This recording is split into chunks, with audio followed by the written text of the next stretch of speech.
Hello students, today let us discuss the topic material standards.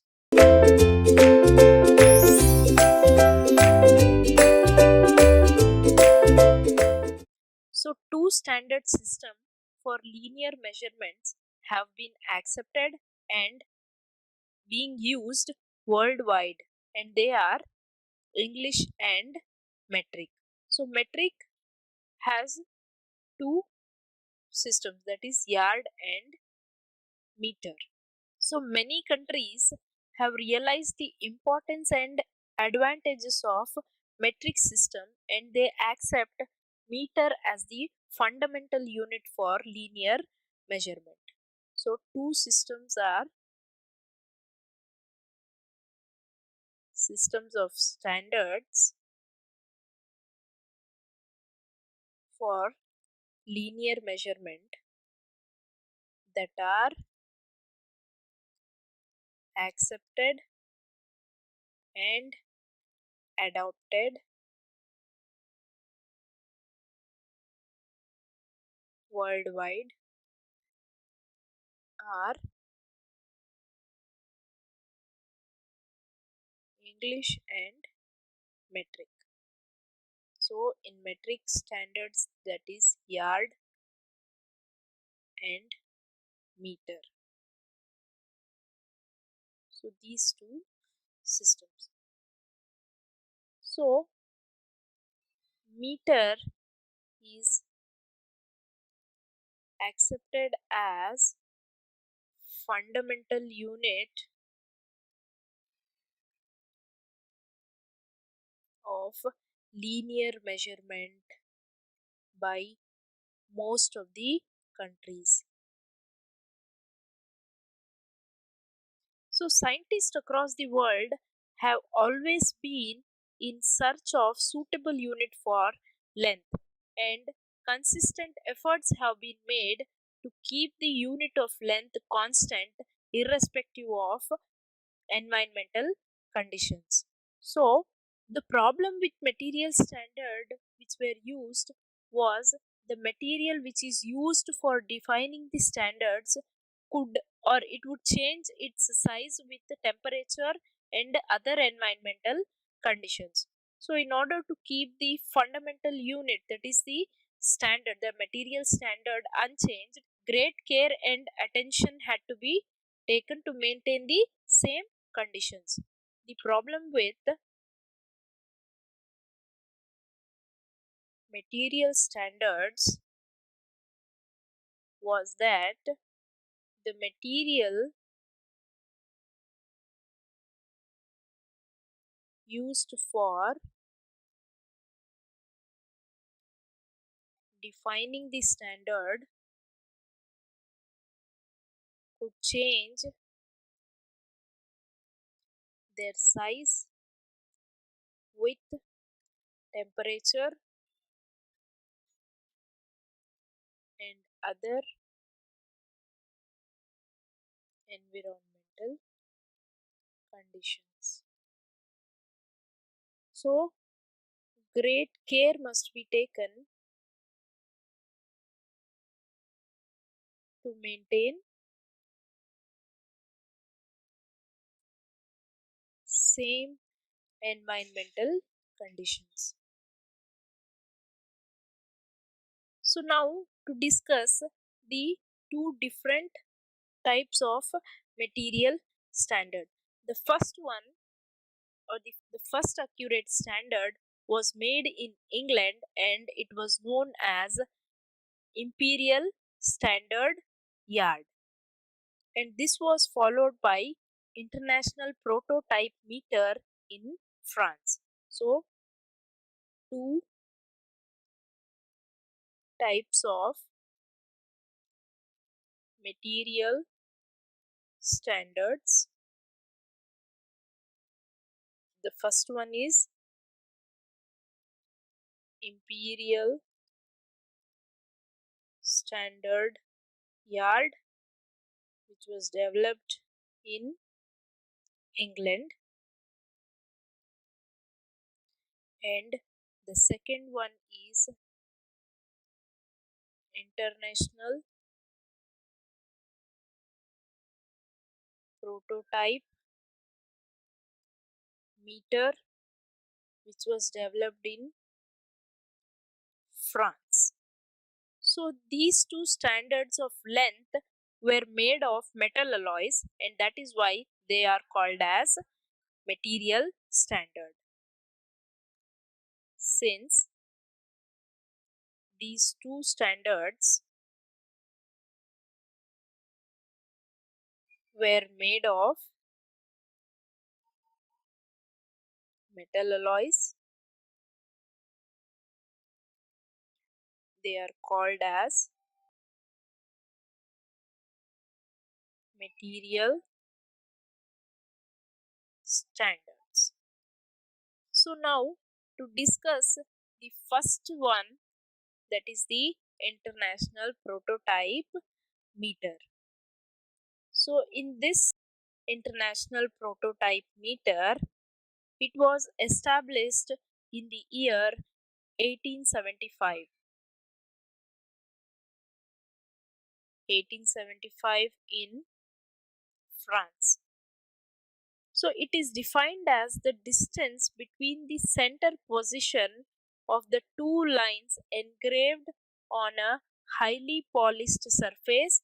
So it is defined as the distance between two distance between the center position of the two lines. So here you can see there are two lines. This is the first line and this is the second line. So this is the distance between these two lines, which is they are engraved on a highly polished surface of, so the total length of the bar is 1020 mm.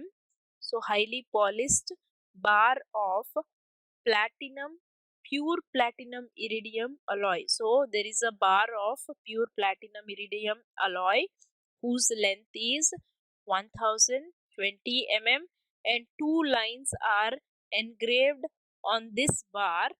So here the platinum iridium alloy has content, that is 90% platinum alloy and 10% iridium alloy is present, and this bar is maintained at 0 degree Celsius temperature and under normal atmospheric pressure, and it has a cross section of a web. So this figure is showing the cross section of a web.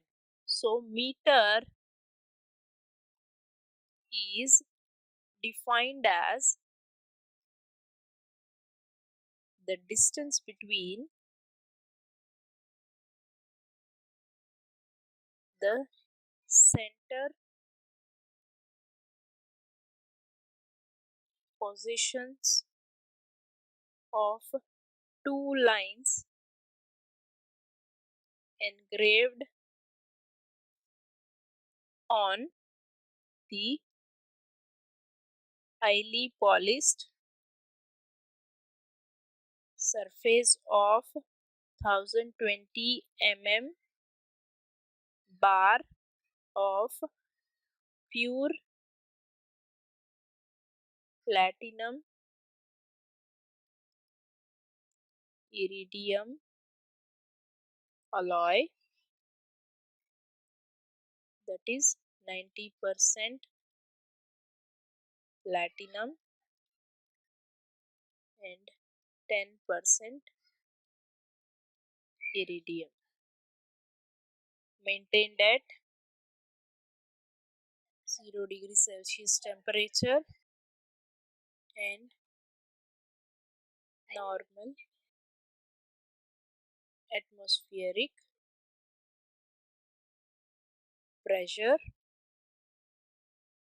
and has a cross section of a web. So that web is shown in this figure. So the top surface of the web contains the engraved lines or graduations which are coinciding with the neutral axis of the section. So here the web, the top surface of this web has the graduations or markings, and these markings will coincide with the neutral axis of the section.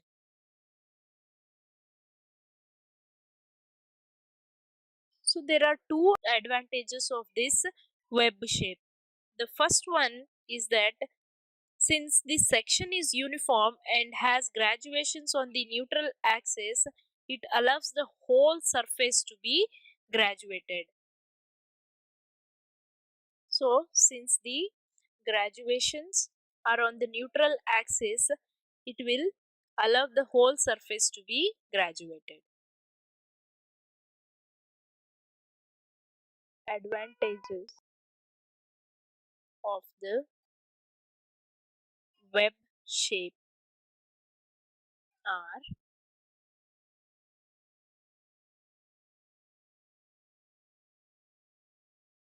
so the first advantage is that it allows the whole surface to be graduated. The second advantage is that this type of cross section provides great rigidity for the amount of metal involved and is economical even though an expensive metal is used for construction. So it provides great rigidity for the amount of metal involved, as well as it is economical even though a very expensive metal is used for construction.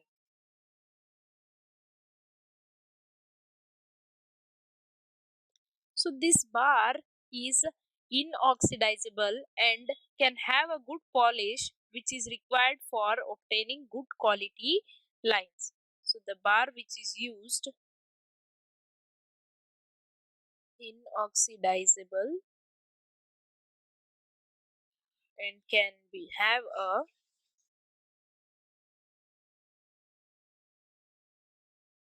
good polish, which is required for obtaining good quality lines.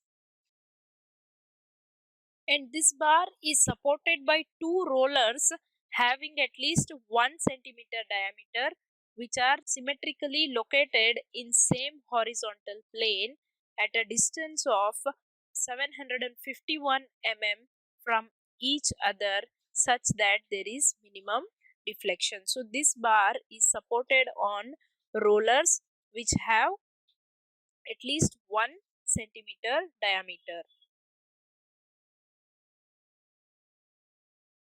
At least 1 centimeter diameter, which are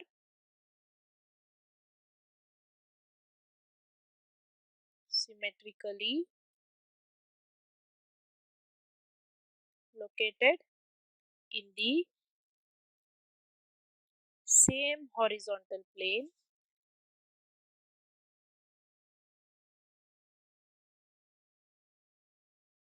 at a distance of 751 mm from each other, such that there is minimum deflection. So this is about international prototype meter. The second one is the Imperial Standard Yard.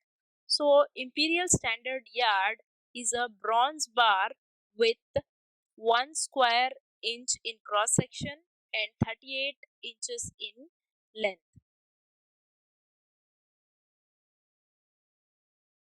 Is a So here we can see it is a bronze bar with 1 square inch in cross section. 1 square inch in cross section and 38 inches in length,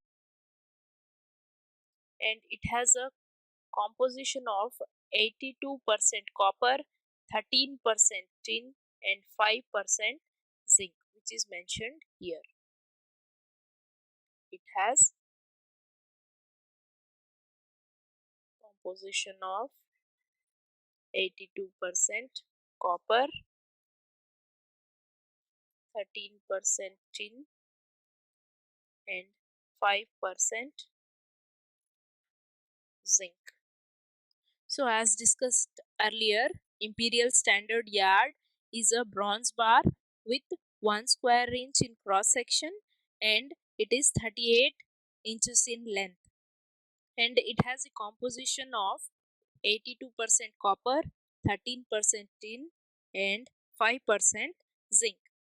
So, this bar has holes of half inch diameter and half inch depth. So, the bar contains holes of half inch diameter and half inch depth. It has two round recesses which are located 1 inch away from either end, and they extend up to the central plane of the bar. So it has two round recesses which is shown here. They are located at 1 inch away from the ends. So the distance between this recess and the end of the bar is 1 inch, and they are extended up to central plane of the bar.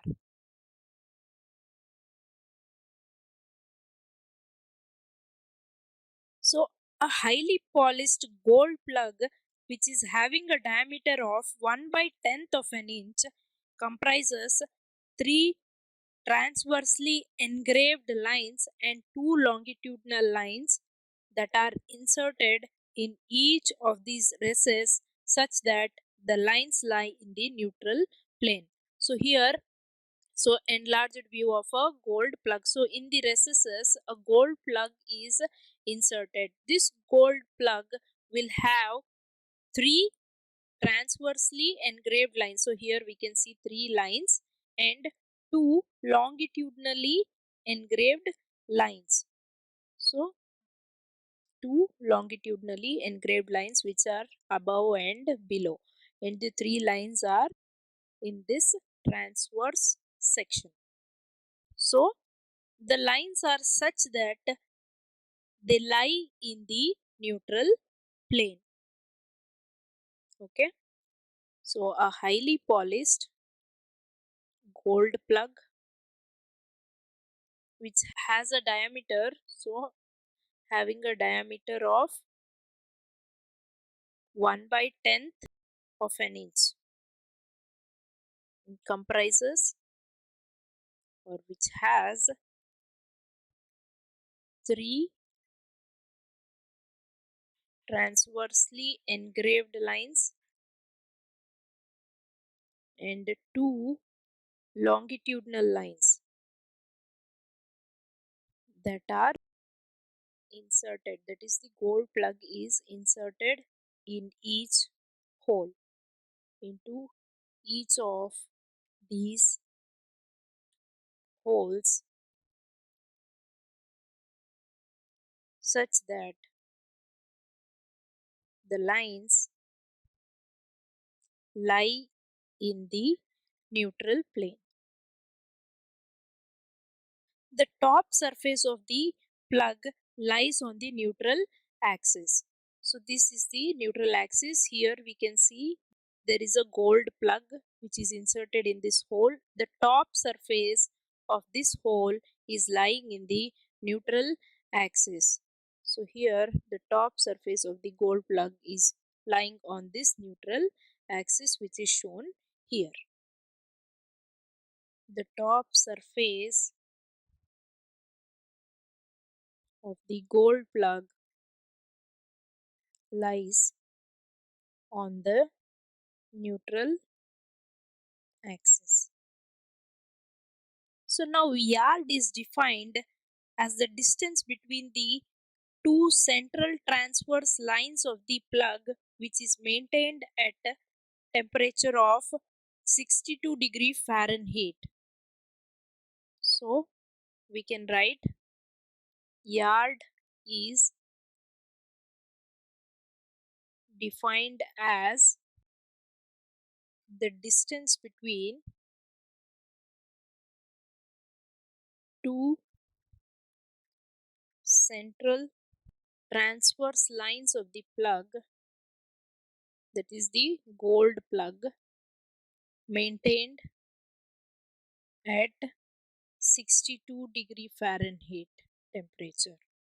So one of the main advantage of this gold plug or maintaining the gold plug lines at the neutral axis is that the axis will remain unaffected due to the bending of the beam. So this beam or the bar will not bend because of this gold plugs.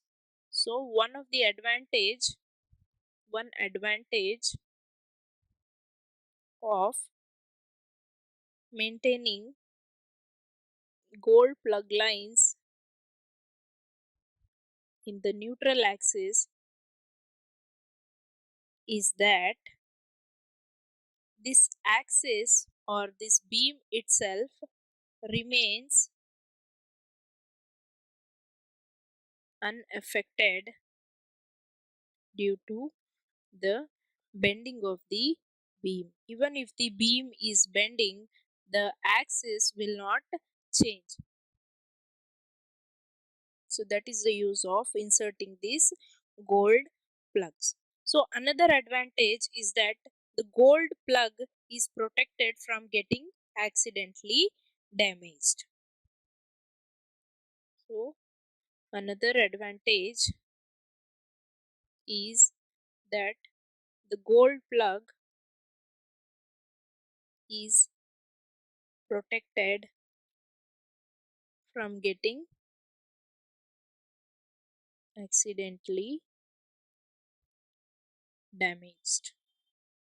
So it is important to note that an error occurs in the neutral axis because of the support provided at the ends. So here we can see the ends are provided with support from the gold plugs. So there may be an error occurring because of these supports. So this error can be minimized by placing the supports in such a way that the slope at the ends is zero and the flat end faces of the bar are mutually perpendicular to each other.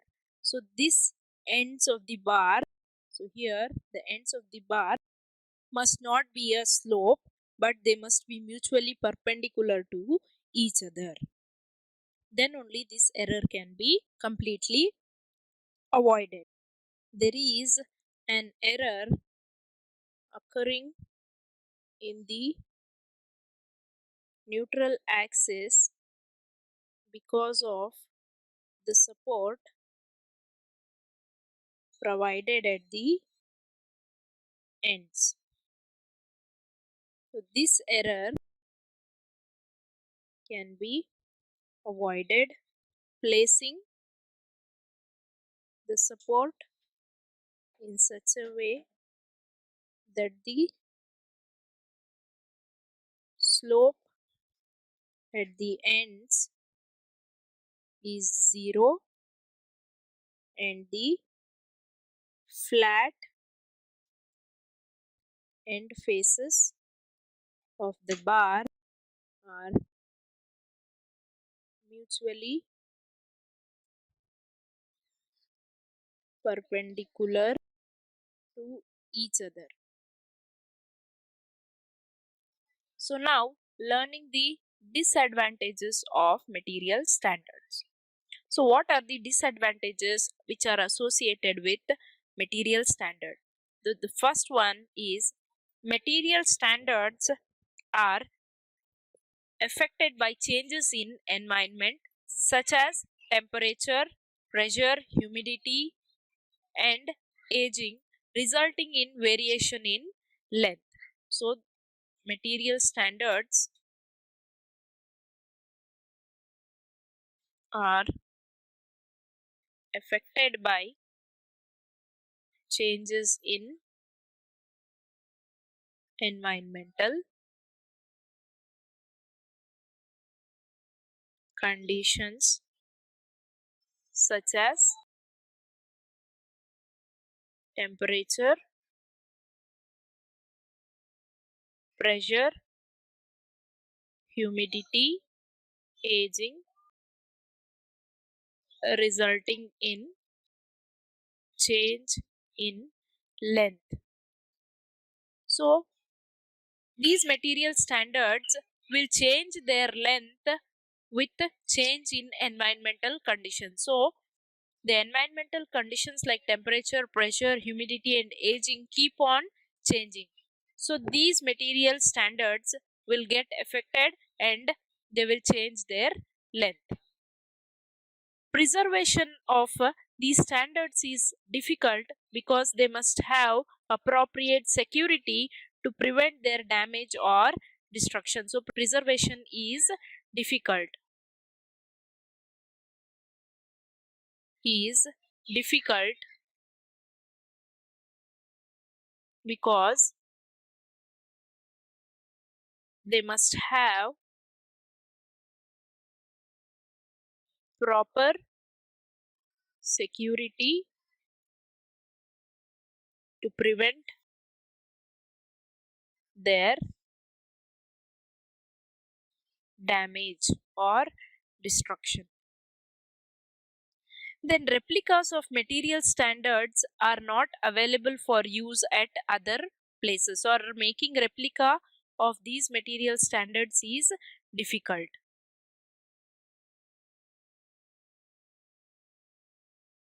And they cannot be easily reproduced. Then comparison and verification of sizes of gauge pose considerable difficulties. Then the last one is, while changing to metric system, a conversion factor is necessary. So, while changing to metric system, a conversion factor is necessary. So, these are the disadvantages of material standard. So, I hope you have understood the topic. Thank you.